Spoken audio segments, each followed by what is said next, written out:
Everyone, welcome to Magnet Brains. मैं रिया चौहान, आपकी दोस्त और होस्ट फॉर सोशल साइंस। आज आपके लिए लेकर आई हूँ complete chapter revision of the chapter 1, है ना। तो हमने 6th के सारे चैप्टर कंप्लीट कर लिए। पहला वाला चैप्टर हमारा छूट गया था, है ना। तो पहला वाला चैप्टर अब कर लेते हैं, क्या फर्क पड़ता है। ठीक, तो पहले वाले चैप्टर की हम बात कर लेते हैं। इसमें हम बात करने वाले हैं the earth in the solar system. हमारा जो पूरा सोलर सिस्टम है उसमें अर्थ कैसा है, क्या क्या है, स्टार्स है, सन है, मून है ना, क्या क्या चीजें हैं। तो हर एक कंसेप्ट जो भी हमारे सोलर सिस्टम से रिगार्डिंग है ये हम इसके अंदर समझने वाले, देखने वाले। तो अगर आपको एस्ट्रॉइड्स, मीटरॉइड्स ये सब क्या होते हैं तो इसको बिल्कुल सिंपल सी लैंग्वेज में मैं आज आपको समझाने वाली हूँ। आपको ऐसा लगेगा कि आपकी पूरी धरती, पूरा आप स्पेस में आ चुके हो, है ना। तो आपसे मेरा एक छोटा सा निवेदन है कि मेरे साथ में जब जब आप जैसे जैसे पढ़ते रहोगे ना तो आपको इसे इमेजिन करना है that you are seeing earth, you are seeing moon. आप स्पेस में हो, आप ऊपर चढ़े हो, है ना। आपको रोटेट करता हुआ अर्थ दिख रहा है ना, रिवॉल्व करता हुआ अर्थ दिख रहा है, सन दिख रहा है, सन मून अर्थ के आसपास मून दिख रहा है, बाकी सारे प्लैनेट्स दिख रहे हैं, एस्ट्रॉइड्स दिख रहे हैं, मीटरॉइड्स दिख रहे हैं। ठीक, अगर इमेजिन करते हुए चलोगे ना तो मुश्किल से 20 मिनट का टॉपिक है। लेकिन बात लंबाई या छोटे की नहीं होती, बात ये होती है कि आपको कंसेप्ट कितने अच्छे से समझ आता है। ये छोटी छोटी सी चीजें हैं, बहुत बेसिक से टॉपिक है। ये बेसिक से टॉपिक अगर दिमाग में आपके क्लियर हो गए तो आपके जो आने वाले जितने भी चैप्टर्स थे ना उनको लेकर अगर आपके दिमाग में कोई भी डाउट होगा तो वो भी क्लियर हो जाएगा। ठीक, बाकी सारे चैप्टर अगर आपने समझ लिए तो ये तो बहुत इजी चैप्टर है ना। तो ये है हमारा आसमान। ठीक, आप रात में जब छत पे चढ़ते हो ऐसा लगता है खाना खाने के बाद घूम लेना चाहिए, या नीचे जब आप खेल रहे होते हो अपने दोस्तों के साथ में, थक जाते, हाफने लगते हो और फिर बैठ जाते हो एक जगह पे, फिर आसमान की तरफ देखते हो। तो do you see these twinkling stars although अब ये जो आपका टाइम है ना उसमें आपको ये ट्विंकलिंग स्टार्स बहुत कम देखने को मिलते हैं because of various environmental reasons. लेकिन मैं जब छोटी थी तो हम लोगों का गांव भी है ना। तो मैं जब गांव में जाती थी तो रात में जब हम लोग छत पे, गांव में तो सब लोग छत पे सोते हैं, है ना। तो मैं छत पे सोया करती थी। जब छत पे सोया करती थी ना, when I used to see the sky, when I used to look at the sky, तो पूरी बारीक बारीक बारीक बारीक से ट्विंकलिंग करते हुए बहुत सारे स्टार्स दिखते थे। बड़ा अच्छा लगता था, एकदम क्लियर सा आसमान होता था and it looks very good, है ना। तो अभी भी जैसे कभी कभी आपको मन हो that you are having stress, anxiety, आपको ऐसा लग रहा हो कि नहीं यार, वैसे तो आप बहुत छोटे हो अभी ये सारी चीज़ें फील करने के लिए, लेकिन नोबडी नोस, ठीक है, ह्यूमन बॉडी है, कभी भी किसी की बॉडी में कुछ भी हो जाता है। तो कभी भी आपको ऐसा लगे कि यार you are not feeling relaxed, है ना, अच्छा नहीं लग रहा है, तो सारी चीज़ें छोड़ के छत पे चले जाओ या कोई ओपन ग्राउंड में चले जाओ और फिर आसमान को देखो। जब आप उसको देखोगे ना तो आपको लगेगा कि आ हा, ये है, क्या है, वी आर नथिंग, है ना। तो अभी मैं आपको पूरे by the end of the chapter ये भी एकदम फील करा दूंगी कि हम बहुत छोटे हैं इस पूरी दुनिया के आगे, है ना। हमारी प्रॉब्लम्स उससे भी ज्यादा छोटी है इस दुनिया के आगे। ठीक, तो आज हम इस पूरे स्काई दैट इज पूरे आसमान की बात करने वाले हैं, इसमें उड़ान भरने वाले हैं, देखने वाले हैं कि क्या क्या चीजें हैं, है ना। तो इंट्रोडक्शन की अगर हम बात करें तो हम बहुत सारे ट्विंकलिंग स्टार्स देखते हैं, सन देखते हैं, मून देखते हैं हमारे आसमान में। लेकिन इनके अलावा भी बहुत सारी चीजें होती है हमारे आसमान में जो एग्जिस्ट करती है, ऑल्दो हम इसको देख नहीं पाते। तो आज वही सारी चीजें हम इस चैप्टर में देखने वाले हैं। मून जो है हमारा चंदा मामा जो है, जिसको बचपन में हम चंदा मामा दूर के पोए पकाए पूर के, आप खाओ थाली में, मुन्ने को दो प्याली में, ऐसी चीजें चीजें जो हम क्यों बच्चों को ये सारी चीजें सुनाते थे, क्योंकि वो जो चीज बहुत दूर होती थी, चमकती थी, वो हमको बहुत अट्रैक्टिव लगती थी। ये रही, ये रही, ये रही, अरे यार ये रही, ठीक है। तो ये बहुत अट्रैक्टिव लगती थी हमको। ऐसा लगता था कि आसमान में कुछ चमकता हुआ हमको गोल गोल सा दिखता है, बहुत दूर है, बहुत छोटा सा है, लेकिन हमको बहुत अट्रैक्ट करता था, है ना। तो हमको कहानियां, लोरियां भी इनसे जुड़ी हुई सुनाई जाती थी। लेकिन कभी आपने आसमान में देखा है, अगर आप कंटिन्यू 27 या 30 दिन तक चंदा मामा को नोटिस करते हो तो वो आपको अलग अलग रूप दिखाते हैं, है ना। अलग अलग रूप में आपको देखने को मिलता है। कभी वो बहुत बड़े से दिखेंगे, फिर उनकी साइज छोटी दिखेगी, फिर छोटी दिखेगी, फिर छोटी दिखेगी, फिर छोटी दिखेगी। एक दिन ऐसा आएगा जब वो गायब हो जाएंगे, फिर वो अचानक से बढ़ने लगेंगे, बढ़ने लगेंगे, बढ़ने लगेंगे, फिर पूरे हो जाएंगे, है ना। तो क्या रियल में ऐसा होता है कि आसमान में चंदा मामा है, उनके टुकड़े होते जा रहे हैं, कम होते जा रहे हैं, फिर वो बड़े होते जा रहे हैं, बड़े होते जा रहे हैं, या फिर टुकड़े होते जा रहे हैं, टुकड़े होते जा रहे हैं, फिर वो बड़े होते जा रहे हैं, बड़े, क्या ऐसा रियल में होता है क्या, या फिर हमको सिर्फ उनका वो हिस्सा दिखता है।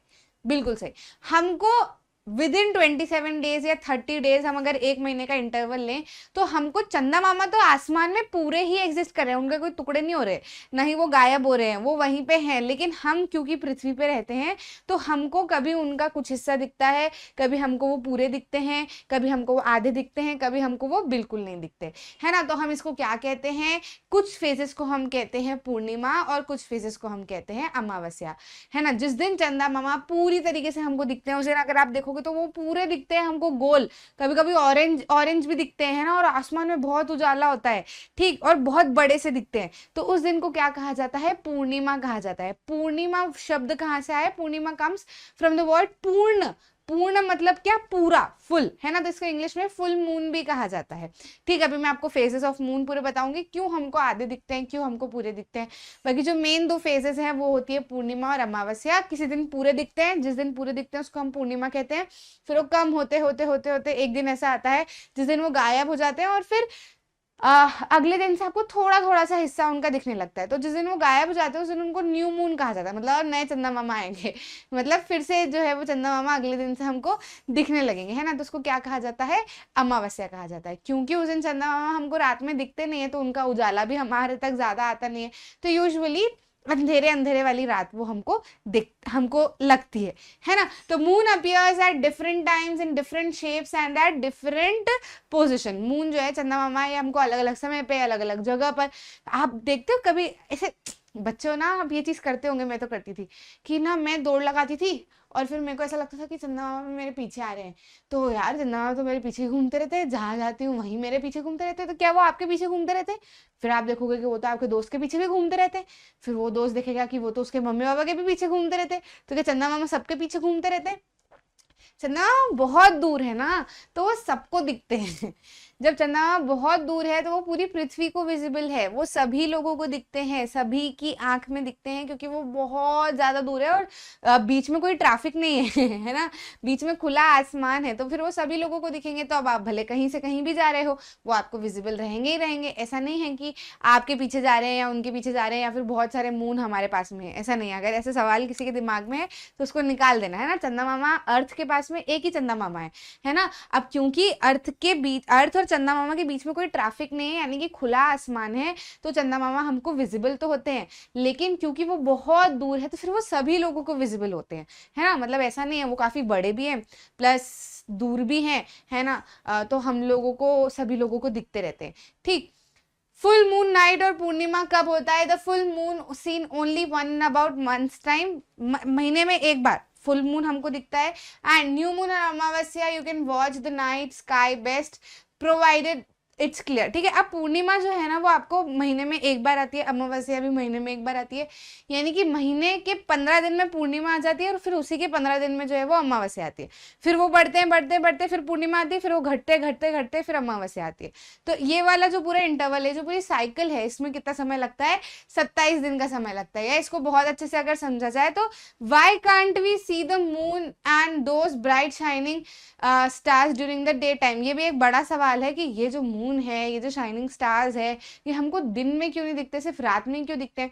तो इसका जवाब सीधा सा सिंपल सा है कि it is because they are very bright, उनकी लाइट जो है वो बहुत ज्यादा ब्राइट होती है, और दिन में जो है वो हमको सूरज देवता दिखते हैं। तो सूरज देवता के कंपैरिजन में उनकी लाइट अगर हम देखें तो वो उसी लाइट में दब जाती है। सूरज देवता की लाइट तो और भी ज्यादा है ना। अब रात में सूरज देवता हमको दिखते नहीं है, तो फिर हमको ये ब्राइट लाइट्स दिखती है। लेकिन ऐसा नहीं है कि सुबह चंदा मामा होते नहीं है या स्टार्स होते नहीं है, सुबह होते हैं, ये वहीं पे हैं, जहां है वहीं है, ये लोग कहीं नहीं हिल रहे। लेकिन अर्थ जो है वो रोटेट करिए, अर्थ जो है वो रिवॉल्व करिए, तो उसकी वजह से इनकी पोजीशन हमको कभी दिखती है कभी नहीं दिखती, हमको कभी दिखती है कभी नहीं दिखती, लेकिन ये एग्जिस्ट है तो करते ही करते हैं, ठीक। अब दिन में हमको इसलिए नहीं दिखते क्योंकि दिन में क्या होता है, सूरज ज्यादा की रोशनी होती है, तो वो उनकी रोशनी इतनी ज्यादा होती है कि बाकी इनकी सबकी रोशनी दब जाती है, तो हमको प्लेन खाली स्काई दिखता है। फिर रात में जो है वो सूरज देवता क्योंकि चले जाते हैं हमारे रोटेशन के कारण, हम इधर वाली साइड आ जाते हैं, सूरज देवता पीछे वाली साइड चले जाते हैं, तो उसकी वजह से क्या होता है, जो चंदा मामा और इनकी लाइट जो है वो अंधेरे वाले स्काई में हमको टिंकलिंग करती हुई दिखती है, ठीक। समझ में आया? अब ये जो मैं आपको बता रही थी ना कि चंदा मामा जो है वो कभी हमको आधे दिखते हैं, कभी हमको पूरे दिखते हैं, तो ऐसा कैसे होता है? तो देखो, इधर से क्या है, सनलाइट आ रही है, मान लो इधर की तरफ क्या है, हमारा सन, है ना, इधर क्या है हमारे सूरज देवता है, बना लेते हैं ताकि आपको ध्यान में रहे कि इधर ही सूरज देवता है। आ जाओ, ठीक है, यहां से हमारी क्या आ रही है, सूरज दादा की किरणें आ रही है, सनलाइट आ रही है। ड्राइंग करने का तो मजा ही अलग।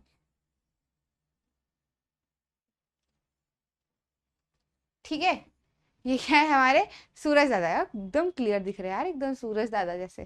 तो ये क्या है हमारे सूरज दादा। अब सूरज दादा की किरणें जो है वो अर्थ के ऊपर पड़ रही है, ठीक है, ये बीच में अर्थ है और ये मून है। अब ये मून, इतने सारे मून नहीं है हमारे पास में, ये एक ही मून है, लेकिन मून क्या करता है ना, अर्थ के आसपास घूमता है।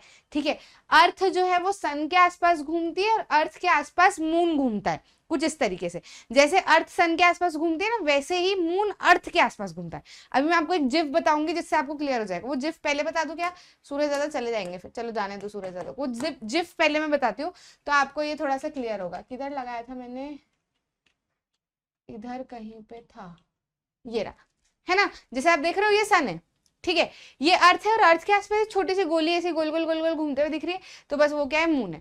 तो अर्थ जो है वो रोटेट और रिवॉल्व करता है सन के अराउंड, और मून जो है वो रोटेट करता है, रिवॉल्व करता है किसके अराउंड, अर्थ के अराउंड, है ना। तो कुछ इस तरीके से जो है वो चीजें इन तीनों के बीच में चल रही होती है ना। अब ये जो है देखो, मून की पोजीशन अलग अलग है ना, पूरे गोल में कभी यहाँ है, कभी यहाँ है, कभी यहाँ है, कभी यहाँ है, कभी यहाँ है, कभी यहाँ, मतलब पूरी गोलाई में घूमता रहता है ये अर्थ के अराउंड, है ना।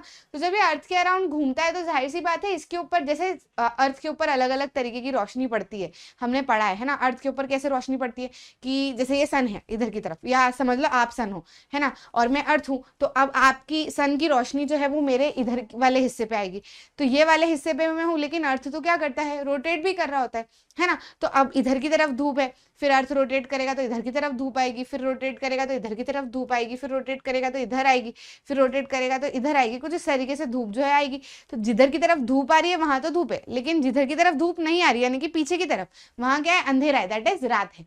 समझ रहे हो कि नहीं समझ रहे हो। तो ऐसा अर्थ के केस में होता है, इसीलिए तो रोटेशन से डे और नाइट होते हैं, है ना, क्योंकि अर्थ क्या कर रहा है, ऐसे घूम भी रहा है ना, फिर वो ऐसे घूमते घूमते रिवॉल्व करता है, वो तो फिर अलग बात है, ठीक है, उससे तो फिर सीजन कॉज होते हैं। अभी इतना समझ में आया है ना। तो जैसे अर्थ रोटेट कर रहा होता है वैसे ही मून भी तो कर रहा है ना। तो अब मून के ऊपर भी अलग अलग तरीके से सनलाइट पड़ेगी, पड़ेगी कि नहीं पड़ेगी, बिल्कुल पड़ेगी, है ना। तो जब मून के ऊपर एकदम इधर से सनलाइट पड़ती है ना, तो एकदम उसके ऊपर क्या दिखता है, एकदम कालापन आ जाता है, क्योंकि पीछे से सनलाइट आ रही है और हम तो इधर है ना। जब आप देखो किसी भी चीज के, आप फोटो अगर खिंचवा रहे हो, है ना, तो पीछे अगर लाइट है और जस्ट यहाँ पे ऐसे खड़े हो और सामने कैमरा वाला है और पीछे से बहुत लाइट आ रही है, तो आप पूरे काले काले दिखोगे ना, आप काले दिखोगे, आपको बिल्कुल नहीं आएगा। लेकिन अगर आप इधर सामने की तरफ आ जाओगे और सामने लाइट और यहाँ से कोई फोटो खींच रहा है तो आप क्लियर दिखोगे पूरे। समझ रहे हो कि नहीं समझ रहे हो अंतर, बहुत सिंपल सा लॉजिक है ये, है ना। तो जब सन मान लो इधर की तरफ है और अर्थ यहाँ है और मून इस पोजिशन पे है ना, तो सन की लाइट आ रही है और अर्थ पे से हम इसको देख रहे हैं, तो मून जो है वो पूरा काला दिखता है, that is new moon, that is अमावस्या। ठीक, अब ये थोड़ा सा घूम के इधर आया। अब आपने बोला कि फोटो इधर तो काला आ रहा है, थोड़ा सा इधर खसको, तो इधर खसकूंगी तो मैं थोड़ा सा हिस्सा मेरा जिधर की तरफ एकदम ब्राइट लाइट आ रही है तो वहां से तो फिर भी मैं काली दिखूंगी, लेकिन दूसरी वाली तरफ से मैं थोड़ी सी ठीक ठाक दिखूंगी, है ना। तो ये वाली कंडीशन बनेगी, तो फिर हमको क्या दिखेगा, थोड़ा सा हिस्सा दिखेगा, फिर थोड़ा और बड़ा हिस्सा दिखेगा, फिर थोड़ा और बड़ा हिस्सा दिखेगा। फिर जब मैं एकदम सामने आ जाऊंगी तो फिर आप इधर, जब मैं सामने आ गई और आप इधर फोटो खींचने आ गए, सन अभी भी उधर ही है, सन नहीं हिल रहा है, ठीक है, सन अभी भी उधर ही है, या फिर जो भी लाइट है वो अभी भी उधर ही है, और आप फोटो खींचने सामने की तरफ आ गए और सामने से लाइट आ रही है तो एकदम क्लियर दिखूंगी ना मैं पूरी की पूरी। ठीक, तो अर्थवासियों को इस समय पे एकदम फुल मून दिखता है। ठीक, फिर ये क्या होता है, फिर वापस छोटे होते जाता है, that is also due to the sunlight. तो ये लाइट के फिनोमिनन है ना। अर्थ वही है, सन वही है, मून वही है, ये सिर्फ घूम रहे हैं, तो इनके ऊपर क्या हो रही है, अलग अलग तरीके से लाइट पड़ रही है। क्योंकि हम यहाँ से बैठे बैठे ये सारी चीजें देखते रहते हैं तो हमको कभी कुछ दिखता है, कभी कुछ दिखता है, कभी कुछ दिखता है। तो ये जो फिनोमिनन है ये पूरा का पूरा, ये किस कारण से हो रहा है, because of the rotation and revolution of earth moon around the sun. ठीक, समझ गए कि नहीं समझ गए, है ना। तो ये कुछ इस तरीके से फुल मून, और ये जो पूरा रोटेशन है, मतलब जब ये यहाँ से मून जो है वो पूरा घूम के वापस यहाँ पे आता है, इतना समय इसको लग जाता है, 27 दिन लग जाते हैं इसको यहाँ से यहाँ तक आने में। ऑल्दो अर्थ जो है जब रोटेट करता है तो जहाँ पे शुरुआत में उसके लाइट है और वापस से घूम के जब वापस उसी पोजीशन पे आएगा तो उसको सिर्फ 24 घंटे लगते हैं, है ना। लेकिन ये मून तो क्या कर रहा है, मून तो रिवॉल्व कर रहा है ना, ऐसे नहीं घूम रहा है, खड़ा खड़ा नहीं घूम रहा है, अर्थ के अराउंड घूम रहा है। तो ये पूरा अराउंड घूमने में अर्थ के मून को कितना समय लगता है, 27 दिन। जैसे कि अर्थ को सन के पूरे अराउंड घूमने में कितना लगता है, 365 दिन, एक साल, है ना। पूरा का पूरा पूरा एक रिवॉल्यूशन कंप्लीट करने में कितना लगता है, 365 दिन, या फिर 366 है ना, टोक रहे हो ना, 365 1/4 डेज। ठीक, अगले वाले चैप्टर में हमने पढ़ा है मोशन ऑफ द अर्थ में, है ना। तो बस इसको तो, क्योंकि कम समय क्यों लगता है 27 दिन इसको, क्योंकि अर्थ की ऑर्बिट जो है वो कंपैरेटिवली सन से तो बहुत छोटी है ना, अर्थ छोटा है तो उसके अराउंड घूमने में भी कम समय लगेगा, लेकिन सन तो बहुत बड़ा है तो उसका पूरा चक्कर खत्म करने में ज्यादा समय लगेगा। क्लियर, ठीक है। तो इसको लगता है अराउंड 27 दिन। तो ये तो किसकी बात हो गई, हमारी मून की। अब मून के अलावा बहुत सारी सेलेस्टियल बॉडीज जो है वो स्काई में एग्जिस्ट करती है। सेलेस्टियल बॉडीज क्या होती है, ऐसी बॉडीज जो कि स्काई में है, दैट इज स्वर्गीय, जिसको हम कहते हैं ना, जो आसमान में है ना। जो भी बॉडीज जो आसमान में है उन बॉडीज को क्या कहा जाता है, सेलेस्टियल। सेलेस्टियल शब्द का मतलब ही होता है स्वर्गीय। स्वर्गीय मतलब जो आसमान में है, हम आसमान को स्वर्गीय मानते हैं यूजुअली, ठीक है। तो अगर आप सर्च करोगे सेलेस्टियल का मीनिंग तो आपको बताया जाएगा स्वर्गीय, या फिर सिंपल भाषा में कहा जाए तो ऐसी चीजें जो आसमान में एग्जिस्ट कर रही है ना। तो सेलेस्टियल बॉडीज कौन कौन सी होती है, सन तो हमको दिखता ही दिखता है, मून भी हमको दिखता ही दिखता है, लेकिन उसी के साथ साथ में हमको तारे भी दिखते हैं, दिखते हैं कि नहीं, टिंग टिंग टिंग टिंग टिंग टिंग करते हुए। तो sun, moon and all the objects that are shining in the night sky are called as celestial bodies. सारी की सारी जितनी भी शाइनिंग चीजें हैं, या फिर जो चीजें, अच्छा क्या ये रियली में शाइनिंग है, अच्छा तारों को अगर बोले तो तारों की तो अपनी लाइट है ना, they are made up of hot gases, उनकी अपनी हीट है, अपनी लाइट है, इसकी वजह से वो चमचमाते रहते हैं। लेकिन क्या मून की अपनी लाइट है, नहीं, मून की अपनी लाइट नहीं है। मून की लाइट किसकी मदद से आती है, सन की मदद से, है ना। जैसे अभी हमने देखा था, मून के ऊपर जब सन के जस्ट सामने आ जाएगा वो इधर की वाली तरफ, तो पूरा अंधेरा हो जाएगा, है ना। अगर उसकी खुद की अपनी शाइन होती तो वो तब भी चमकता, लेकिन उसकी कोई अपनी शाइन नहीं है, उसकी वो किस क्यों हमको विजिबल है, क्योंकि उसके ऊपर लाइट पड़ रही है। जैसे कि कमरे में अगर अंधेरा कर दो तो कोई सी चमकती हुई चीज होगी तो अंधेरा होने के बाद में भी वो चमकेगी, है ना। जैसे कि सन, अगर सन को आपने बंद कमरे में रख दिया तो भी वो चमकेगा, क्योंकि उसकी अपनी लाइट है। तारों को अगर आपने रख दिया तो चमकेंगे क्योंकि उनकी अपनी लाइट है। लेकिन मून, अर्थ, प्लैनेट्स को अगर आपने रख दिया तो वो नहीं चमकेंगे, उनकी अपनी लाइट नहीं है। लेकिन वहीं अगर आप सन के साथ में उनको बिठा दो, है ना, तो वो चमकेंगे, क्योंकि उनको सन की लाइट उनके ऊपर आएगी और वो दिखेंगे हमको। क्लियर है कि नहीं क्लियर है ना। तो इस तरीके से जो है वो काम चलता है। कुछ सेलेस्टियल बॉडीज बहुत ज्यादा बड़ी होती है और बहुत गर्म भी होती है। They are made up of gases, है ना, वो किससे मिलके बने होते हैं, गैसेस से। उनकी अपनी हीट और लाइट होती है जो कि वो लार्ज अमाउंट में एग्जिस्ट करते हैं, और इन सेलेस्टियल बॉडीज को क्या कहा जाता है, स्टार्स, है ना। तो स्टार्स बेसिकली क्या है, ऐसी सेलेस्टियल बॉडीज है ना, मतलब ऐसी आसमान में चमकने वाली बॉडीज है जो कि काफी गर्म है ना, और हॉट गैसेस से बनी है। इनकी अपनी लाइट है, क्योंकि ये गर्म है, जाहिर सी बात है, तो लाइट तो एमिट करेंगे। सन के पास में लाइट कैसे है, वो बहुत ज्यादा गर्म है ना, तो अलग ही लाइट उनकी निकल के आती है एकदम बाहर, है ना। तो इन लोगों की भी क्या होती है, इन लोगों की मतलब स्टार्स की भी क्या होती है, अपनी लाइट होती है, ठीक है। तो ये अपने आप से जो है वो ट्विंकलिंग ट्विंकलिंग करते रहते हैं, इन्हीं को क्या कहा जाता है, स्टार्स कहा जाता है। सन जो है वो भी एक तरीके का तारा ही है, बस वो तारे के शेप में नहीं है, वो गोल शेप में है और काफी बड़ा है ना। ये जो तारे हैं, अच्छा तारों और सन में अगर हम देखें तो कौन बड़ा है, तारे बड़े हैं या सन। हम यहाँ से देखते हैं तो हमको तो लगता है कि तारे से ज्यादा सन बड़ा है ना, लेकिन ऐसा जरूरी नहीं है ना। बहुत सारे तारे ऐसे हैं जो सन के बराबर के हैं इवन, है ना, लेकिन हमको वो छोटे छोटे से दिखते हैं। क्यों, क्योंकि वो बहुत ज्यादा दूर है। जितना सन हमसे दूर है ना, उससे भी ज्यादा दूर तारे हैं। ठीक, अब जैसे एयरप्लेन को आप देखो, आप एयरपोर्ट पे खड़े हो तो वो एयरप्लेन कितना बड़ा सा दिखता है, वो बहुत बड़ा दिखता है। लेकिन वही एयरप्लेन जब हवा में चला जाता है, बहुत दूर चला जाता है, तो एकदम छोटा सा दिखता है ना। तो क्या वो इतना छोटा होता है, नहीं, वो होता बड़ा है, लेकिन वो बहुत दूर है हमसे, क्योंकि इसलिए वो वो बहुत छोटा दिखता है। तो ऐसे सन भी जितना बड़ा हमको दिख रहा होता है उतना नहीं बहुत बड़ा है, मून भी हमको जितना दिख रहा होता है उतना बड़ा नहीं और ज्यादा बड़ा है, लेकिन मून तो कंपैरिजन में हमको ऑलमोस्ट रियल और ठीक ठाक ही दिखता है, बड़ा भी दिखता है। कभी कभार सन से जितना सन को हम देख पाते हैं उससे बड़ा हमको मून दिखता है, तो क्या मून सन से बड़ा हो गया? नहीं, बड़ा सन ही है, लेकिन मून जो है वो सन के कंपैरिजन में हमसे थोड़ा पास है ना, इसलिए हमको वो बड़ा दिखता है, लेकिन सन जो है वो बहुत दूर है। और बहुत सारे तारे हैं जो सन से भी दूर है ठीक है, तो वो हमको बहुत छोटे दिखते हैं, बहुत ही ज्यादा छोटे दिखते हैं, लेकिन एक्चुअल में उतने छोटे हैं नहीं। क्लियर है कि नहीं क्लियर है? Countless twinkling stars are similar to the sun, बहुत सारे ट्विंकलिंग स्टार्स जो है वो सन जैसे हैं एकदम, they are similar to sun. Heat और light are not felt and they look so tiny because they are very far away from us. उनकी हीट, उनकी लाइट, उनकी गर्माहट हम फील नहीं कर पाते। आप बोलोगे कि सन गर्म होता है तो दिन में निकलता है तो हम तो उनकी गर्मी फील कर पाते हैं, तो फिर तारे जब रात में निकलते हैं गर्म है आपने बोला, तो हम उनकी गर्मी क्यों फील नहीं कर पाते? इसलिए नहीं फील कर पाते क्योंकि वो बहुत ज्यादा दूर है, बहुत ही ज्यादा दूर है, इसलिए उनकी गर्मी हम तक नहीं पहुंचती है। जैसे कि सन है, अब सन एक्चुअल में कितना ज्यादा गर्म है आप इमेजिन भी नहीं कर सकते, तो तब भी उसकी जो है वो बहुत हल्की सी गर्मी हमारे पास तक आती है तो हमारी वाट लग जाती है ठीक है, तो उससे भी दूर अगर तारे हैं तो सारी सी बात है बहुत ही कम गर्मी उनको हमको उनकी मिलेगी।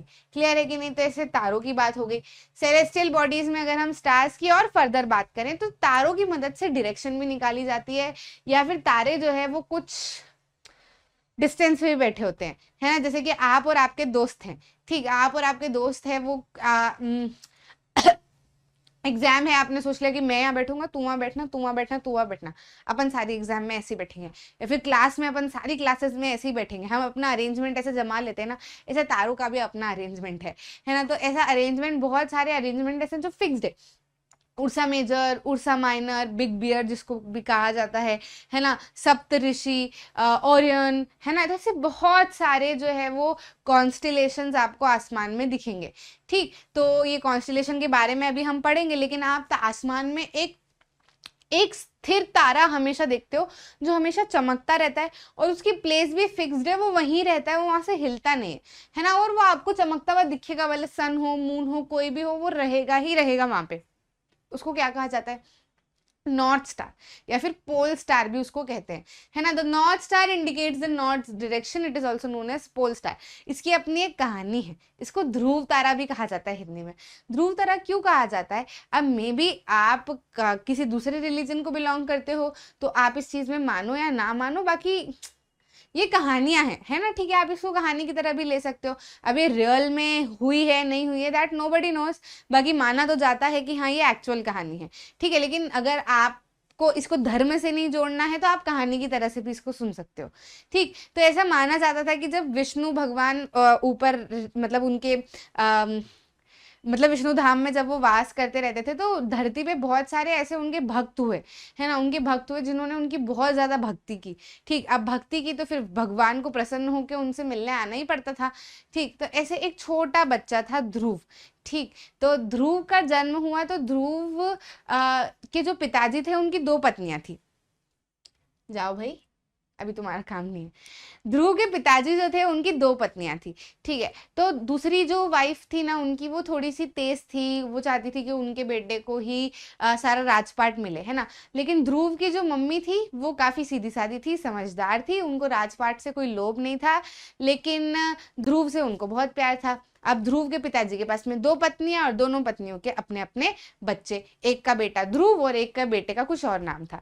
ठीक है, तो अभी जो ध्रुव के पिताजी थे ना, इसको जो दूसरी पत्नी थी वो ज्यादा पसंद थी, वो ज्यादा प्रिय थी, और उनको भी बहुत घमंड था कि मैं इनकी प्रिय रानी हूँ, है ना, तो वो ध्रुव के पिताजी ध्रुव की मम्मी के ऊपर कम ध्यान देते थे और इवन ध्रुव के ऊपर भी बहुत कम ध्यान देते थे। तो ध्रुव भले बच्चा था लेकिन ध्रुव को मन ही मन में बहुत बुरा लगता था कि मेरे पिताजी मुझसे लाड प्यार क्यों नहीं करते, या मेरे पिताजी मेरे साथ क्यों नहीं रहते, या मेरी मम्मी के साथ क्यों नहीं रहते, या मुझे इतना प्यार क्यों नहीं करते। फिर उनको धीरे धीरे ध्रुव को बहुत छोटी उम्र में उनकी मम्मी ने सिखाया कि विष्णु भगवान है तो विष्णु है तो वही हमारे सबके पिता हैं। तो ऐसा मतलब बचपन में फिर क्या होता है ना कि आपको जब कोई ऐसी कहानियां सुना देता है आप उसको बिल्कुल दिल पे ले लेते हो। ठीक है, तो ध्रुव ने ठान लिया कि मैं विष्णु भगवान से ये उत्तर लेके ही रहूंगा कि मुझे क्यों ऐसा प्यार नहीं दिया जाता, या मुझे क्यों कोई लाड़ प्यार नहीं करता, करता है, या मेरे पापा मेरे साथ में क्यों नहीं रहते हैं, है ना। तो वो बचपन में ही एक ढूंढने के लिए निकल पड़ा, है ना। उसको बोला, उसने पूछा उसकी माँ से कि विष्णु भगवान कैसे मिलेंगे, मैं उनसे कैसे ये चीज पूछ सकता हूँ। तो उसकी माँ ने बोला कि यार बहुत तपस्या करनी पड़ती है, ऐसे नहीं मिलते विष्णु भगवान, है ना। तो उसने बोला क्या करना पड़ता है, तो बोले बहुत तपस्या करनी पड़ती है। तो वो ना घर छोड़ के निकल गए। अब घर छोड़ के जब बहुत कम उम्र, मतलब बहुत ही छोटी उम्र थी उनकी, बहुत ही छोटे से, ठीक है, तो वो घने जंगलों में चले गए। और ऐसे में नारद जी ने भी देखा, जब ऐसी कोई भक्ति करता है या ऐसे पथ पे निकलता है तो भगवान और बाकी सारे जो भी लोग हैं उनकी नजर आपके ऊपर पड़ती है। तो छोटा बालक मेरी भक्ति करने के लिए निकला है, तो नारद जी उनको दिशा दिखाने के लिए आए। नारद जी ने बोला कहाँ जा रहे हो बेटा, तुम अपना रास्ता भटक गए क्या। तो ध्रुव कहता है नहीं, मुझे विष्णु भगवान से मिलना है। तो नारद जी ने बोला कि नहीं यार, विष्णु भगवान ऐसे थोड़े मिलेंगे। तो बोले आप बताओ कैसे मिलेंगे। तो बोले तुमको तपस्या करनी पड़ेगी, कंटिन्यू विष्णु नाम जपना पड़ेगा बिना रुके, है ना। जब तक आप तुमको विष्णु भगवान नहीं मिले, जब तक तुम उनका नाम जपते रहना, अगर तुम रुक गए तो फिर वो नहीं मिलेंगे तुमको, ठीक है। तो वो एक पेड़ के पास में जाके बैठ जाते हो, कंटिन्यू विष्णु भगवान का नाम जपते रहते जपते रहते जपते रहते। आंधी तूफान बारिश जानवर सब आसपास से होके निकल जाते, लेकिन उस बच्चे को कोई टस से मस नहीं। उसके मन में जिद बैठ गई कि नहीं, मेरे को तो विष्णु भगवान से मिलना ही है, ठीक। तो वो बहुत उन्होंने विष्णु भगवान का नाम लिया नाम लिया नाम लिया। फिर भगवान प्रसन्न होके आए, उनको दर्शन दिए। उन्होंने बोला कि इतनी कम उम्र में अगर तुमने ये तपस्या की है, और इतनी कम उम्र में तुम इतने तटस्थ हो, और इतनी कम उम्र में जो तुमने मेरे को पाने की इच्छा रखी, तो तुम आसमान में ध्रुव तारे के नाम से कहलाओगे। तो ध्रुव कहता है आप मुझे मेरे साथ में ले चलो, मैं यहाँ नहीं रहना चाहता। ऐसी वैसी बात वो थोड़ी करते हैं। तो फिर विष्णु भगवान कहते हैं कि नहीं, जन्म लिया है तो सारी चीजें तो तुम्हें करनी पड़ेगी, यहाँ रहना भी पड़ेगा, जो जो तुम्हारी किस्मत में आया है उसको तुम्हें फेस भी करना पड़ेगा। लेकिन जब भी तुम्हारी उम्र पूरी होगी तो फिर खत्म हो जाएगा, है ना। तो फिर वो कहते हैं कि जब भी ऐसा होता है, अभी तो तुम रहो, बढ़िया से रहो, सब कुछ तुम्हारी जिंदगी में ठीक होगा, मेरा आशीर्वाद तुम्हारे साथ में है। लेकिन जैसे ही तुम विष्णु धाम को आओगे तो तुम ध्रुव तारे के नाम से आसमान में चमकते रहोगे हमेशा। ऐसी कहानी है। तो वो जो तारा है ध्रुव तारा, दैट इज नॉर्थ स्टार या फिर पोल स्टार, वो हमेशा आसमान में चमकता रहता है। मेरे को ऐसी कहानियां बहुत फैसिनेटिंग लगती है। तो सोचा आपको भी सुना दूं, है ना। तो ये ध्रुव तारा जो है वो हमको यहाँ पे देखने को मिलता है। अब इसको नॉर्थ स्टार इसलिए कहते हैं क्योंकि नॉर्थ डायरेक्शन में है, ठीक। तो पुराने जमाने में जैसे जब कंपास नहीं हुआ करते थे, डायरेक्शन नहीं पता चल पाती थी, तो सुबह तो आपने ईस्ट देख लिया सूरज के हिसाब से, लेकिन अब रात में आप डायरेक्शन कैसे पता करोगे, ठीक। तो हम क्या करते, वो लोग क्या करते थे पुराने जमाने के, नॉर्थ स्टार को देख लेते कि ध्रुव तारा कहाँ दिख रहा है, जहां पर भी ध्रुव तारा है वो डायरेक्शन मतलब क्या है, नॉर्थ डायरेक्शन है। तो बस नॉर्थ पता चल गई, तो नॉर्थ के अपोजिट तो साउथ है ही, और नॉर्थ के राइट में जो है वो वेस्ट है ही, और नॉर्थ के लेफ्ट में ईस्ट होना ही होना है ना। तो ऐसे सारी डायरेक्शन पता कर ली जाती थी। तो ऐसे नॉर्थ डायरेक्शन ध्रुव तारा जो है वो निकाला जाता है। ध्रुव तारा जो है वो सप्त ऋषियों की मदद से भी निकाला जा सकता है, जो कि एक कॉन्स्टिलेशन है, अभी हम उसके बारे में बात करेंगे। It always remains in the same position, we locate position of pole star with the help of Saptarishi. अब सप्तऋषि जो है वो कैसे हैं, ये भी एक कॉन्स्टिलेशन ही है ना। ये जो आपको दिख रहा है ये क्या है, ये सप्तऋषि है। ये जो है ये सप्तऋषि मतलब 7 तारों से बने, 1 2 3 4 5 6 7 दिख गए, ठीक। अभी जो 7 तारों के ये जो 2 कोने वाले तारे हैं, यहाँ अगर आप खड़े होके देखोगे तो इससे सीधी लाइन जो जा रही है ना, वो नॉर्थ स्टार है, ठीक। जैसे अभी यहाँ पे आपको एक लड़की का बताया हुआ, ये क्या है, सप्तऋषि है, ठीक है। अब जैसे आप यहाँ पे खड़े हो, है ना, आप यहाँ से देख रहे हैं 1 2 3 4 5 6 और 7। तो ये जो नीचे के जो 2 तारे हैं ना, इसको सीधे देखोगे तो इससे लाइन से जो ऊपर आपको तारा दिखेगा वो कौन सा तारा दिखेगा, north star, that is pole star या फिर ध्रुव तारा भी उसको हिंदी में बोलते हैं कथाओं के अनुसार, है ना। और नॉर्थ स्टार से जुड़ा हुआ जो है वो उर्सा माइनर भी माना जाता है, ठीक। तो ये सब क्या है, ये कॉन्स्टिलेशंस है, that is group of stars, various patterns form by different groups of stars, है ना। ये जो ग्रुप ऑफ स्टार है अलग अलग पैटर्न बनाते हैं, अलग अलग शेप बनाते हैं। आसमान में बैठे बैठे कभी देखते ना, तो ये बियर बना रहा है, ये कुछ और बना रहा है, ऐसा ऐसा अलग अलग समूह दिख रहा है, ठीक है। तो ये जो ये शेप जो बना रहे होते हैं, अलग अलग पैटर्न स्टार्स बना रहे होते हैं, इनको क्या कहा जाता है,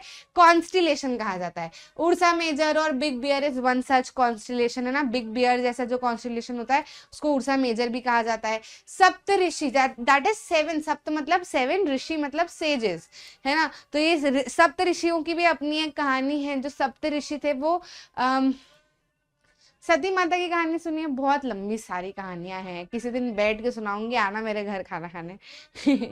है ना। तो राजा दक्ष का नाम तो आपने सुना होगा। भोलेनाथ जी की जो सबसे पहले जब शक्ति जो है वो इंसान का जन्म लेके प्रकट हुई थी, पार्वती माता के भी पहले, है ना, तो सती माता थी। ठीक है, तो सती माता का जन्म हुआ था दक्ष के घर पे। ठीक, तो दक्ष जो है वो सती माता के पिता थे, यानी कि भोलेनाथ जी के ससुर। ठीक है, तो भोलेनाथ जी के ससुर थे दक्ष। और दक्ष जैसे सती थी ना, तो सती की बहुत सारी बहनें थी, कुछ 27-28 बहनें थी। ठीक है, तो वो उनमें से जो 7 बहनें थी उनका विवाह जो है वो सप्त ऋषियों के साथ में हुआ था। ठीक, तो सप्त ऋषि जो है वो काफी बड़े माने जाते हैं, काफी विद्वान माने जाते थे उस समय पे। जो ग्रहों की गणना है, समय कैसा है, किसकी राशि में क्या है, जैसे आज हम देखते हैं ना, तो आज तो कुछ नहीं है वो चीजें, लेकिन पहले बहुत ज्यादा होती थी, क्योंकि उन वो लोग कुछ ऐसी विद्या हासिल कर लेते थे, है ना, मतलब कुछ ऐसी तपस्या करते थे कि उनके अंदर वो एनर्जीज आ जाती थी कि वो पता कर पाते थे। तो ये सप्तऋषि, तो वो भी तारों के फॉर्म में हमको आसमान में दिखते हैं, सप्तऋषि साथ में। ठीक, तो उस कॉन्स्टिलेशन, वो भी एक कॉन्स्टिलेशन ही है, और बस उसी के जो 2 तारे हैं उसको सीधे देखो तो नॉर्थ स्टार हमको दिख जाता है, इजीली रिकॉग्नाइजेबल।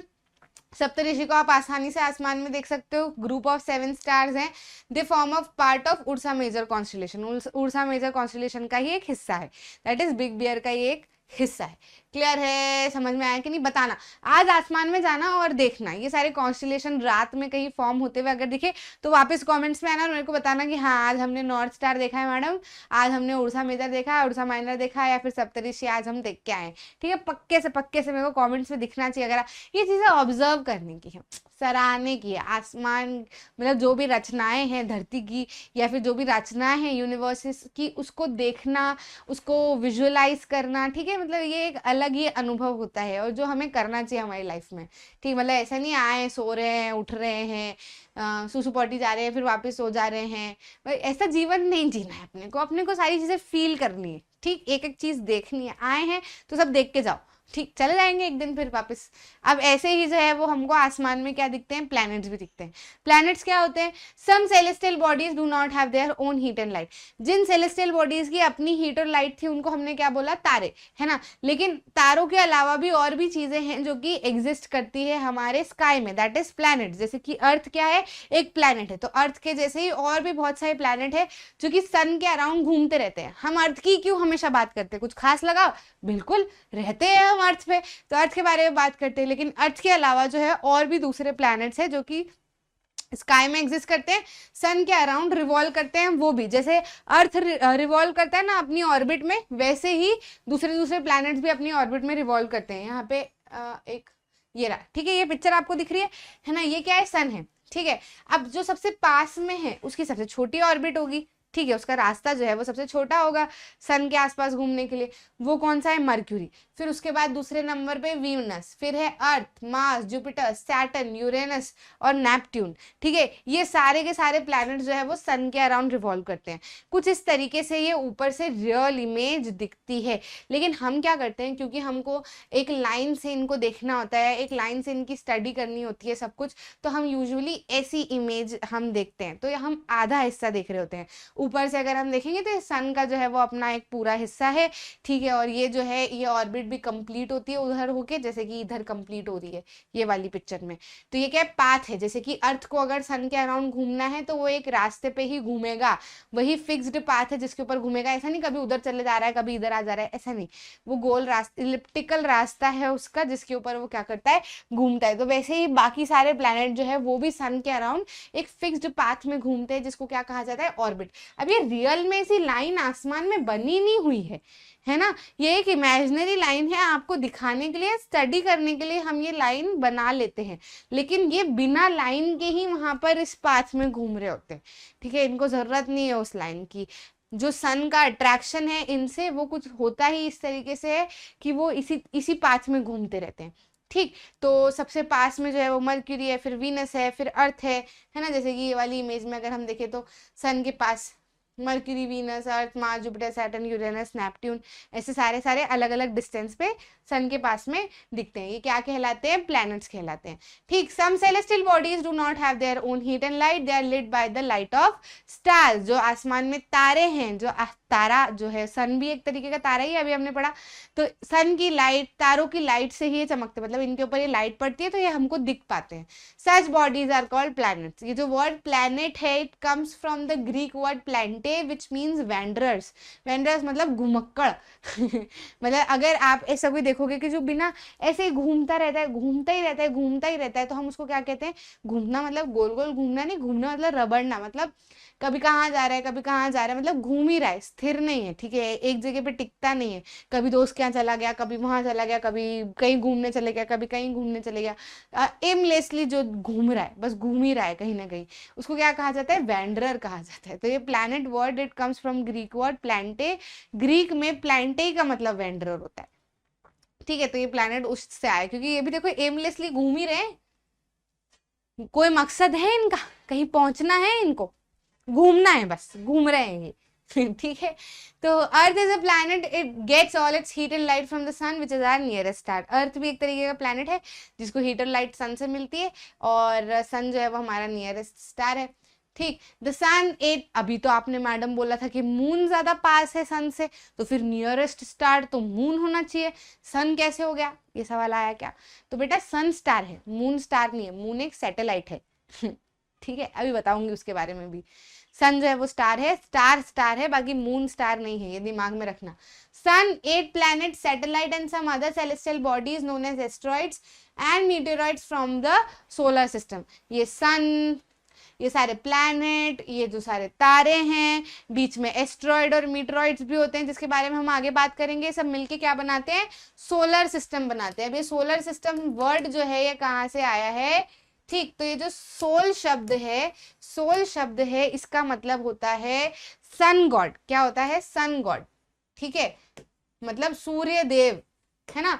और इसी शब्द से जो है वो सोलर सिस्टम शब्द निकल के आया है, दैट इज सन का सिस्टम, है ना, सिस्टम ऑफ द सन। तो ये सिस्टम ऑफ द सन ही तो है जिसमें सन है, प्लैनेट है, सारे के सारे सन के अराउंड घूम रहे हैं, है ना। तो ये सन का ही सिस्टम हुआ ना, इसलिए इसको क्या कहा जाता है? सोलर सिस्टम कहा जाता है। अब एक एक करके पूरे सोलर सिस्टम की सारी चीजों की हम बात करते हैं। हमको दिखते हैं प्लैनेट्स जिसके हम बात कर चुके हैं।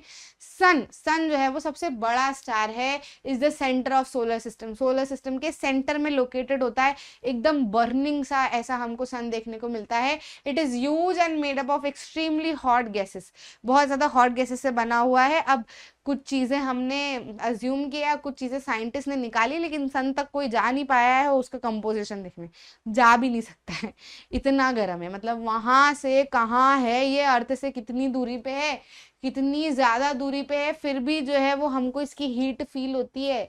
गर्मियों में अगर हम देखें, जब सिर पे होता है सन तो हमारी वाट लग जाती है ठीक है, तो अगर हम उसके पास थोड़ा भी पास जाने की कोशिश करें ना तो भस्म हो जाएंगे। तो हम वहां तक तो जा नहीं सकते, लेकिन हाँ पता, थोड़ा बहुत साइंटिस्ट है तो कैसे तो भी पता लगा लेते होंगे। It is used and made up of extremely hot gases, it provides the pulling force that binds the solar system. ये कैसे घूम रहे हैं ये आसपास, कैसे घूम रहे हैं ये, इनको क्या पता? प्लैनेट्स, प्लैनेट्स कोई इंसान है क्या कि इनको पता है कि ऐसे ही घूमना है?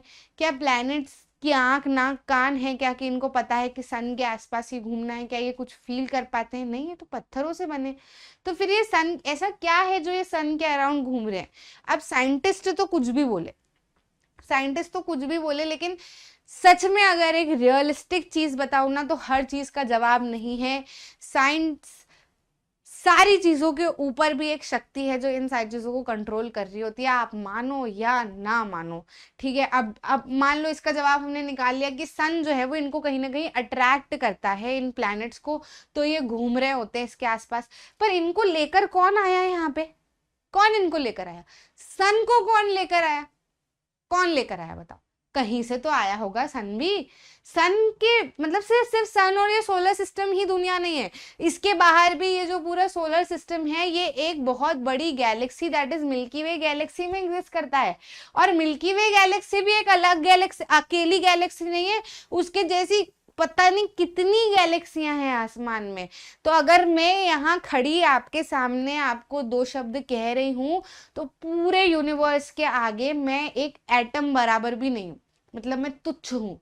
हम जो कह रहे हैं ना कि हमारी लाइफ, हमारी प्रॉब्लम्स, हमारा फलाना, हमारा ढिकना, हमको तो ये हो गया, हमारी तो ज़िंदगी ऐसी हो गई, या हम तो बहुत खुश हैं, हम तो ये करते हैं, हम वो करते हैं, या हमको तो ये दिक्कत है, हमारे साथ में ही ऐसा क्यों होता है।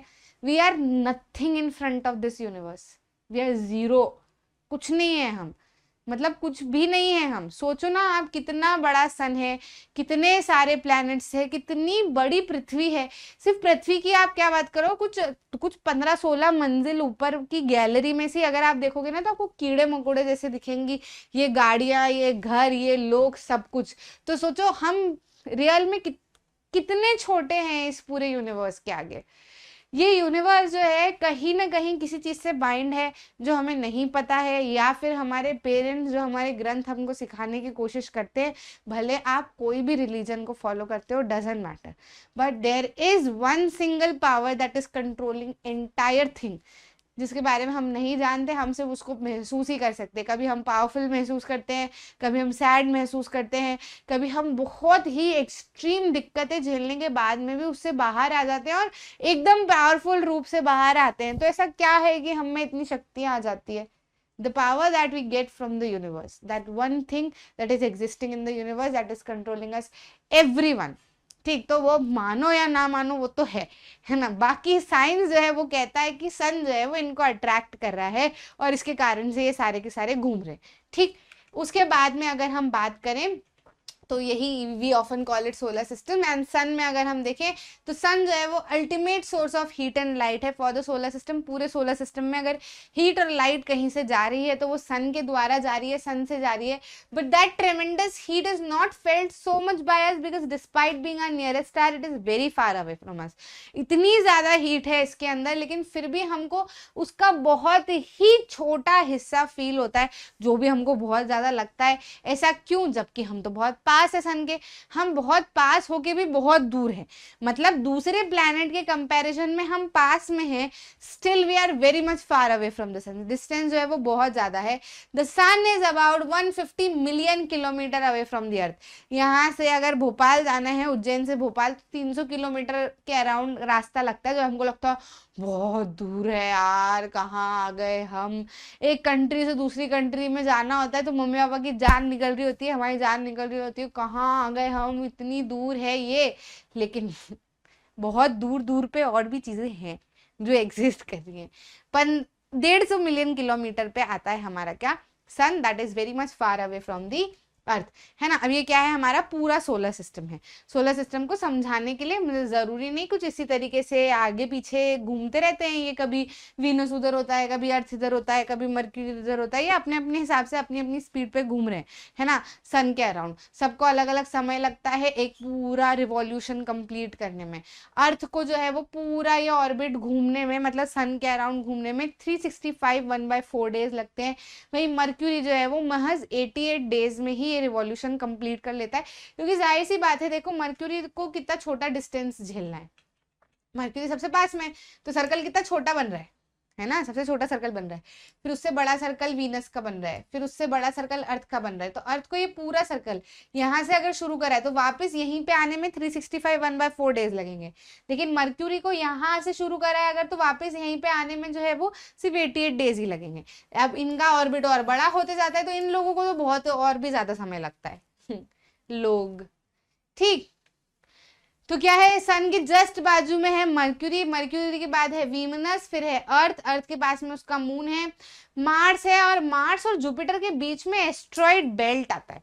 ये एस्ट्रॉइड क्या होते हैं, तो साइंटिस्ट ऐसा मानते हैं कि प्लैनेट के कुछ टुकड़े कभी किसी समय पे हुए होंगे, या फिर कुछ टुकड़े होते रहते होंगे, है ना। तो ये जो टुकड़े हैं, ये जो टुकड़े हैं, ये अभी टुकड़े जैसे बहुत सारे टुकड़े टुकड़े, कहीं किसके कहीं किसके कहीं किसके, तो जो टुकड़े हैं ये इकट्ठे हो के कहाँ पे आ जाते हैं, ये एस्ट्रॉइड बेल्ट में आ जाते हैं, और ये पूरे के पूरे बेल्ट में घूमते रहते हैं। ठीक है, तो इनका बेल्ट जो है वो बन जाता है किसके बीच में, मार्स और जुपिटर के बीच में। ठीक है, अब मार्स के बाद में जो है वो क्या आता है, मार्स के बाद में आता है जुपिटर, जुपिटर के बाद में आता है सैटर्न, ठीक है। सैटर्न जो है वो एक रिंग से आप इसको पहचान सकते हो। उसके बाद में हमको देखने को मिलता है क्या, यूरेनस, है ना, क्या देखने को मिलता है, यूरेनस, ठीक है। तो यूरेनस देखने को मिलता है, यूरेनस के पास में भी अपनी रिंग है, लेकिन वो बहुत बारीक सी रिंग है, ठीक। फिर उसके बाद में आता है नेपट्यून। अब आखिरी में जो है वो प्लूटो है। अब प्लूटो जो है उसका केस ऐसा है कि यार अभी 2006 तक इसको प्लैनेट माना जाता था, लेकिन उसके बाद में एक मीटिंग में, इंटरनेशनल मीटिंग ऑर्गेनाइजेशन में ऐसा देखा गया, या फिर उन्होंने डिसाइड किया कि प्लूटो जैसे प्लैनेट या उसके बाद के जो प्लैनेट है जो बाद में डिस्कवर हुए, उनको ड्वार्फ प्लैनेट आप मानो, है ना। तो बाकी अभी तक हम जो है वो नेपट्यून तक जो है वो क्या मानते हैं, प्लैनेट मानते हैं। तो कुछ इस तरीके के प्लैनेट एग्जिस्ट करते हुए हमको दिखाई देते हैं। In order of their distance from the sun they are Mercury, Venus, Earth, Mars, Jupiter, Saturn, Uranus and Neptune. आपके एनसीईआरटी में एक गंदी सी ट्रिक दी हुई है इनको याद करने की, है ना, उनका फर्स्ट लेटर याद करनी। तो अब जब आप वो सेंटेंस याद कर सकते हो, तो आप इनको क्यों नहीं याद कर सकते डायरेक्ट? इनको याद करने के लिए कुछ और चीज याद करो, फिर उससे इनको याद करो। ऐसा काम थोड़ी करना है, डायरेक्ट इनको याद करो। Mercury, Venus, Earth, Mars, Jupiter, Saturn, Uranus, Neptune, है ना। ऐसे एक लयबद्ध तरीके से इसको तीन चार बार बोलोगे, याद हो जाएगा। Mercury, Venus, Earth, Mars, Uranus, Saturn, Uranus, Neptune, ठीक है। तो ये ऐसे जो जुपिटर, सैटर्न, यूरेनस, नेपट्यून, ऐसे करके आपको पूरा जो है वो याद हो जाएगा। All 8 planets of the solar system move around the sun in fixed orbit. जैसे मैंने आपको बताया था, इन ऑर्बिट को क्या कहा जाता है, इन फिक्स्ड पाथ को क्या कहा जाता है, ऑर्बिट कहा जाता है। दे आर इलोंगेटेड, ऐसा। मर्क्यूरी जो है वो नियरेस्ट सन के, इसको सिर्फ 88 डेज लगते हैं to complete its revolution around its orbit. तो मैंने आपको बताया है। वीनस जो है उसको अर्थ का ट्विन कहा जाता है, यानी कि अर्थ का जुड़वा कहा जाता है, because of its size and shape they are very much similar to earth. तो ये मैं इनको थोड़ा पास से बताती हूँ। ये क्या है, वीनस है, और ये क्या है, अर्थ है ना। तो जुड़वा जैसे दिखते हैं। अब एक कलर में नहीं दिख सकते जुड़वा जैसे, इसका कलर अलग है, इसका कलर अलग है, लेकिन जुड़वा उन्होंने यहाँ पे पहले कह दिया कि वो किस टर्म्स में कहना चाह रहे हैं, size and shape is very much similar to earth. देखो दोनों ऑलमोस्ट आपको बराबर दिखेंगे, है ना, साथ ही साथ में उनका शेप जो है वो भी ऑलमोस्ट सिमिलर है, ठीक है। तो इनको क्या माना जाता है, एक दूसरे को ट्विन माना जाता है। एक इंटरनेशनल एस्ट्रोनॉमिकल यूनियन की मीटिंग में डिसीजन लिया गया कि जो प्लूटो जैसे दूसरे जो सेलेस्टियल ऑब्जेक्ट्स है जो कि रिसेंट पास्ट में मतलब अभी अभी डिस्कवर हुए थे, उनको हम क्या कहेंगे, ड्वार्फ प्लैनेट कहेंगे, ठीक है। जो अभी मैंने आपको इतना सारा सब हिंदी में समझा दिया था, वही सारी चीजें यहाँ पे इंग्लिश में लिखी हुई है, ठीक। ये जो टेरेस्ट्रियल प्लैनेट्स है, ये मर्क्यूरी है, वीनस है, ये अर्थ है, और ये मार्स है, ठीक दिख रहा है। अब ये दोनों जो है वो ऑलमोस्ट हमको सिमिलर शेप और साइज में लग रहे हैं। अर्थ की अगर हम बात करें तो ये थर्ड नियरेस्ट प्लैनेट है सन के, मर्क्यूरी, वीनस और फिर अर्थ, है ना। तो तीसरे नंबर पे है। साइज जो है फिफ्थ लार्जेस्ट प्लैनेट के हिसाब से, मतलब साइज के हिसाब से अगर हम देखें तो सबसे बड़ी साइज, फिर छोटी साइज, फिर छोटी साइज, तो ऐसे 5वें नंबर पे आता है, ठीक। It is slightly flattened at the poles, मतलब ये अभी तो आपको 2D ऐसे सर्कल जैसे दिख रहा है ऑलमोस्ट, लेकिन अगर हम देखें तो पोल्स पे थोड़ा सा फ्लैट है, मतलब ऊपर नीचे का जो हिस्सा, इसका हिस्सा है ना, ये थोड़ा फ्लैट है, ठीक है। और बीच वाला हिस्सा जो है वो बल्ज आउट है, यानी कि बाहर निकला हुआ है। ऐसे शेप को जो है वो जियोइड शेप कहा जाता है, that is shape of the earth. Geoid मतलब इन्होंने नाम ही रख दिया कि अर्थ के शेप को क्या कहेंगे, जियोइड कहेंगे। Earth is neither too hot not too cold, ना ज्यादा बहुत गर्म है ना ही बहुत ज्यादा ठंडा है। इसके पास में वाटर है, एयर है, लैंड है, जो कि बहुत ज्यादा एसेंशियल होते हैं सर्वाइवल के लिए।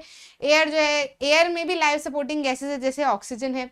इन्हीं के कारण अर्थ जो है वो यूनिक है सोलर सिस्टम में, और यहाँ पे लाइफ एग्जिस्ट करती है, ठीक। From the outer space, the Earth appears blue because its 2/3 surface is covered by water. It is therefore called a blue planet. अगर आसमान से आप देखोगे तो ऑलमोस्ट ब्लू कलर का दिखेगा, ठीक है। ब्लू कलर का इसलिए दिखेगा क्योंकि बहुत ज्यादा हिस्सा, 1/3 हिस्सा इसका पानी से कवर्ड है, ठीक है, पानी से कवर्ड है, और इसीलिए इसको क्या कहा जाता है, ब्लू प्लैनेट भी कहा जाता है, ठीक है। अब अगर मून की बात करें तो मून जो है वो अर्थ की क्या है, सैटेलाइट है, ठीक है। मून जो है वो अर्थ की सैटेलाइट है, जैसे जय वीरू, ठीक है, जय वीरू आप कह सकते हो, जो भी आपको, जो दोस्तों के राम लखन, राम लक्ष्मण, है ना। तो जो भी आपको दो लोगों के ऐसे जिगरी लोगों के नाम याद आ रहे हो, तो ऐसे आप अर्थ और मून को मान सकते हो। अर्थ का बहुत अच्छा कंपेनियन है, जो हमेशा अर्थ के आसपास रहता है और अर्थ के आसपास घूमता है, ठीक है। और हमारे भी अर्थ पे रहने वाले लोगों का भी मून जो है वो बहुत प्यारा है, दैट इज चंदा मामा। तो यहाँ की रहने वाली माओ ने इनको भाई बना लिया बिल्कुल हमारे साथ में ही रहेंगे। Its diameter is 1/4 of that of the earth. तो अर्थ का जो डायमीटर है, है ना। डायमीटर मतलब क्या होता है, पूरा, ये जो पूरा जो लॉन्गेस्ट लाइन जो होती है ये डायमीटर है। तो जितना जितना डायमीटर अर्थ का है उसका 1/4 कर लो, तो उतना डायमीटर जो है वो कितना है, मून का है। It appears so big because it is nearer to our planet than other celestial bodies. हमको ये बड़ा दिखता है कंपैरेटिवली टू सन, क्योंकि सन दूर है, ऑल्दो सन बड़ा है रियल में, लेकिन सन दूर है। लेकिन मून जो है वो ऑल्दो छोटा है, लेकिन क्योंकि पास है, काफी ज्यादा पास है ना, देखो दिख रहा है, काफी ज्यादा पास है, इसलिए हमको थोड़ा सा बड़ा साइज में देखने को मिलता है। It is about 3,84,400 kilometre away from us. The moon moves around the earth in about 27 days, है ना। ये जो पूरा घूमने में, यहाँ से अगर घूमना चालू करा वापस यहाँ पे जब आएगा तो उसको कितना समय लगेगा, 27 दिन तब तक बीत चुके होंगे। It takes exactly the same time to complete one spin. एक स्पिन कंप्लीट करने में भी उसको इतना ही समय लगता है। इसी के कारण से हमको मून की एक ही साइड विजिबल होती है ना, स्पिन के कारण, क्योंकि 27 दिन लगते हैं उसको एक स्पिन कंप्लीट करने में, इसलिए हम एक ही साइड उसकी देख पाते हैं, दूसरी साइड उसकी पीछे रह जाती है। The moon does not have condition favourable for life. वहां पे हमको मून पे अगर गए थे, जैसे नील आर्मस्ट्रॉन्ग और भी बहुत सारे लोग भारत से भी मून तक गए हैं, ठीक है। तो जब वो लोग वहां गए तो इन्होंने देखा कि वहां पे माउंटेन्स हैं, प्लेन्स हैं, ठीक है, ऐसे उबड़ खाबड़ सा एरिया है, कुल मिला के देखा जाए तो रफ एरिया है मून का। तो जब वहां पे रफ एरिया है तो जैसे माउंटेन है तो उसकी परछाई दूसरी तरफ गिरी, तो अब जब हम अर्थ पे से बहुत दूर से देखते हैं तो हमको कुछ शैडो सी दिखती है अर्थ के ऊपर, सॉरी मून के ऊपर, ठीक है। तो वो शैडो किस चीज की है, वहां पे माउंटेन्स हैं, गड्ढे हैं, है ना, तो वही शैडो हमको क्या दिखती है, यहाँ से देखने को मिलती है। It cast shadow on the moon surface. अब एस्ट्रॉइड्स की अगर हम बात करें तो अभी वो बेल्ट मैंने आपको बताया था ना, तो वो कुछ ऐसा बेल्ट है, ठीक है, मतलब वो ऐसा घूमता रहता है, मतलब वो एस्ट्रॉइड जो है वो हवा में उड़ते रहते हैं। और एक एस्ट्रॉइड अगर मैं दिखाऊं तो कुछ ऐसा दिखता है, मतलब कुल मिला के पत्थर ही है। तो पत्थर स्काई में कहाँ से आएगा, प्लैनेट से आएगा, कोई फेंकेगा तो है नहीं यहाँ से, है ना।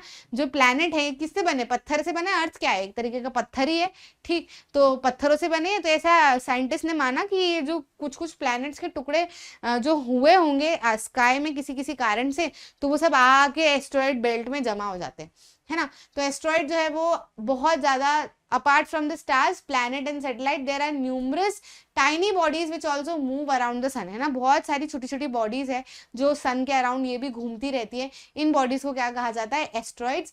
They are found between the orbits of Mars and Jupiter, ठीक है। मार्स और जुपिटर के ऑर्बिट के बीच में हमको मिलता है, जैसे अभी हमने देखा था, है ना। मार्स और जुपिटर का जो ऑर्बिट है उसके बीच में हमको एस्ट्रॉइड दिख रहे हैं, ठीक।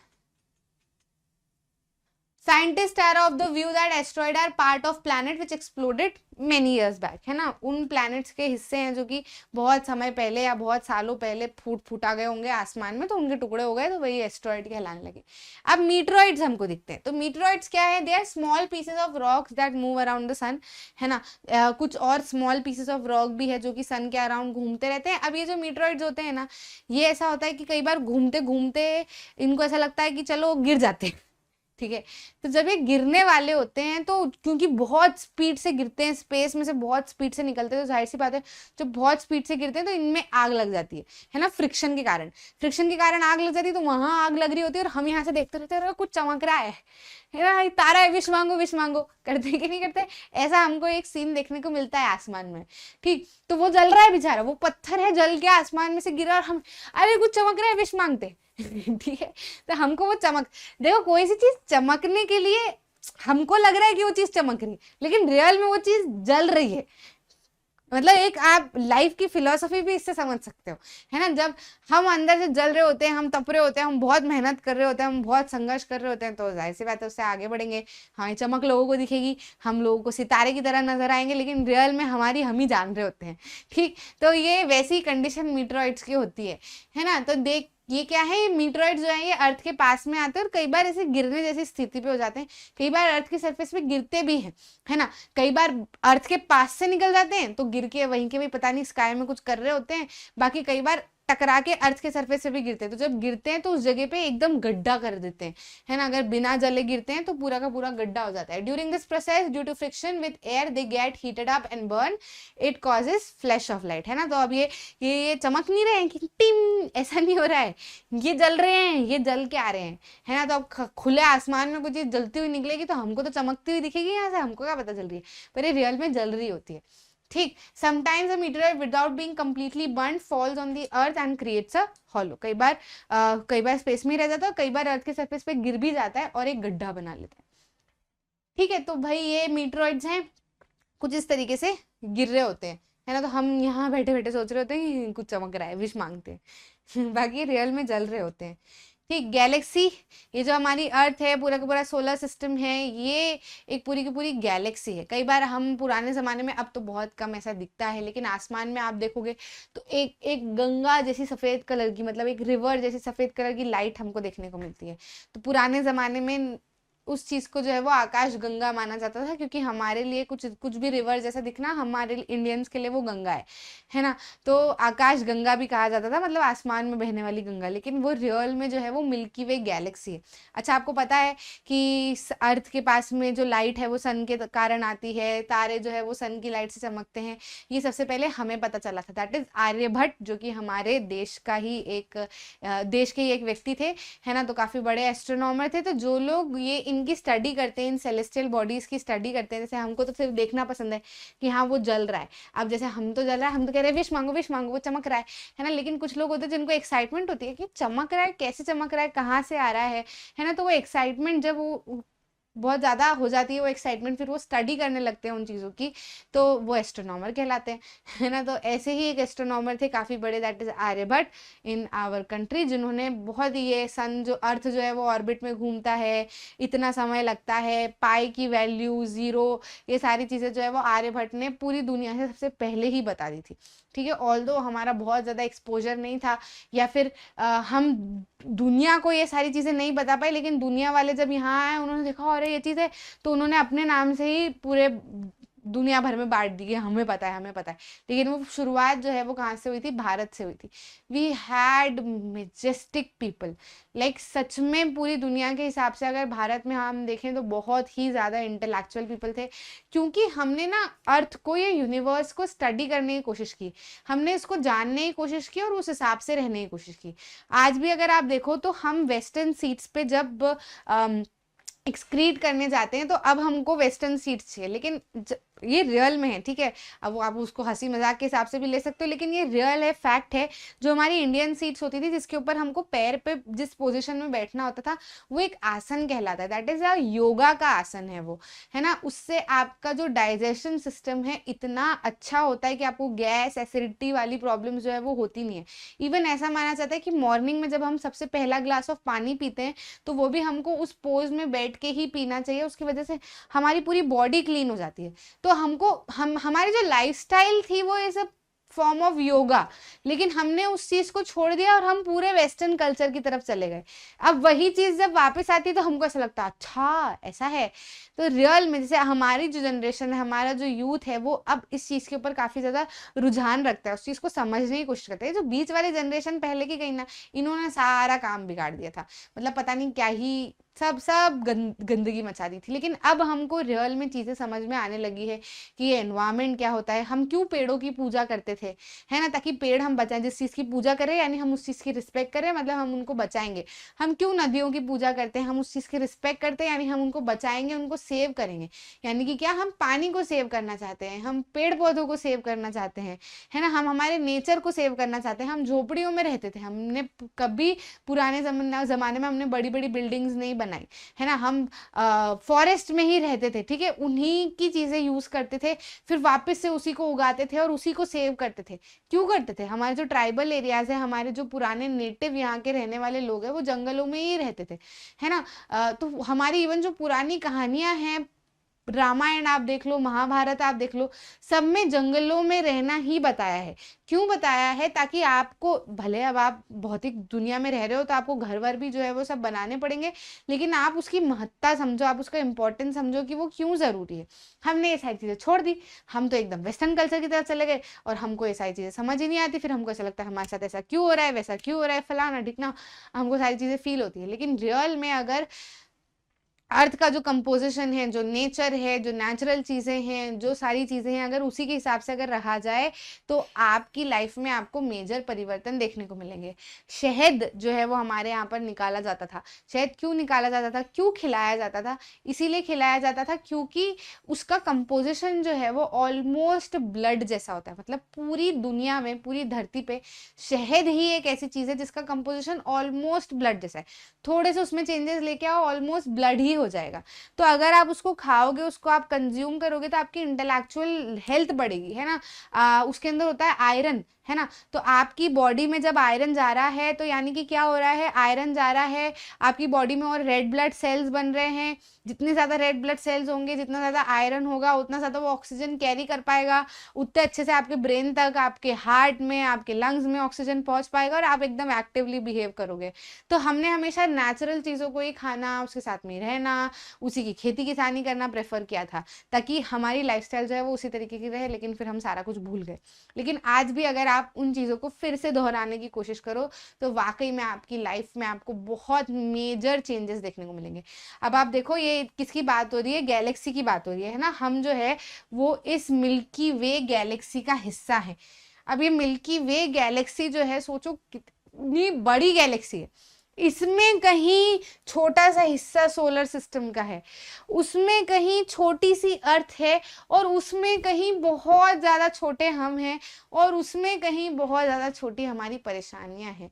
तो कभी ऐसा लगे ना कि जीवन बहुत लोड भरा हो गया है, अरे ये हो गया, फलाना हो गया, मैं तो बहुत परेशान हो गया, मैं क्या करूँगा, क्या नहीं करूँगा, मैं तो मर जाता हूँ, मेरी ही किस्मत में ऐसा होना है। तो आप इन चीज़ों को कभी इमेजिन करके देखना कि हम कितने छोटे हैं इन चीज़ों के आगे। रियल में हमारी परेशानियां, हमारी जिंदगी की प्रॉब्लम्स इन सारी चीज़ों के आगे कुछ नहीं है। सो जस्ट लिव, सिर्फ रहो यहाँ पे। प्रॉब्लम जो है उसको भी महसूस करो, खुशियाँ जो है उसको भी महसूस करो। जिस चीज़ को जितना खींचते जाओगे वो उतनी ज़्यादा बड़ी लगते जाएगी। लेकिन अगर अपने से बड़ी चीज़ें देख लोगे तो लगेगा कि यार बहुत ही छोटा है, आज न कल तो चले ही जाना है, होना क्या है। तो खुश रहो। ठीक है, तो आप इन सारे चैप्टर्स के साथ में ना बहुत सारी चीज़ें सीख सकते हो। बच्चों कहा जाता है, क्यों एजुकेट होने के लिए कहा जाता है? ऐसा नहीं कि हमेशा नौकरी पैसा ही करे और पैसा ही कमाए। कई सारे लोग जॉब नहीं कर पाते तो उनको कहते हैं कि क्या कर लिया तुमने पढ़ लिख के, क्या कर लिया, पैसा तो तुम कमा ही नहीं पाए। लेकिन जरूरी नहीं है कि एजुकेशन से आपके पास में पैसा ही आए। एजुकेशन से आपको जो सीख आएगी, आपका जो दिमाग चलेगा, आपकी जो सोचने समझने की शक्ति होगी वो लाख गुना बेहतर होगी और आप कंपैरेटिवली बहुत अच्छे से जी पाओगे। क्यों आज के बच्चे पुराने लोगों से ज्यादा समझदार हैं? क्यों वो हर चीज को इन डिटेल में सोचते हैं? वो पुराने लोग हमें भले कहते हैं कि तुमको तो ये नहीं समझ आता, तुम तो ऐसा सोचते हो, तुम तो वैसा सोचते हो, लेकिन रियल में अगर देखा जाए तो आज की सोच काफी ज्यादा अच्छी है पुरानी सोचों से। वो बहुत ज्यादा चीजों को एग्जैगरेट कर देते थे, छोटी छोटी चीजों का बुरा लगा लेते थे, किसी को कुछ बोलते, किसी को कुछ बोलते। तो वो सारी चीजें जो है वो क्यों नहीं है उनके दिमाग में? क्योंकि उनके पास में एजुकेशन नहीं था। लेकिन अब आपके पास में एजुकेशन है, आप ये सारी चीजें दिमाग में रख के बहुत अच्छे से अपनी लाइफ लीड कर सकते हो। आपको जीवन का असली मतलब जो है ये सारे चैप्टर सिखाते हैं।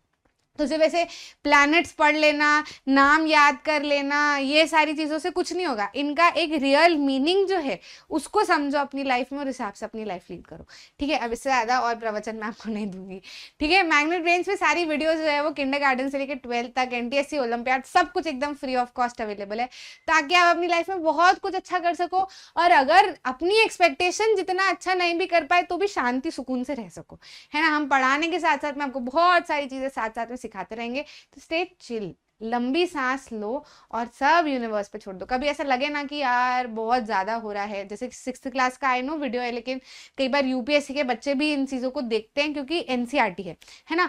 तो ये सारी चीजें जो है, छत पे जाओ, बस यूनिवर्स से बात करो और देखो कि आप कुछ नहीं हो इसके आगे, है ना। आपको अपनी लाइफ लीड करनी है, जो हो रहा है उसको फेस करो, बाकी सारे उसके हाथ में छोड़ दो। और जब आप बोलोगे रियल में तो यूनिवर्स रिस्पॉन्ड करता है, ये मेरा अपना अनुभव है।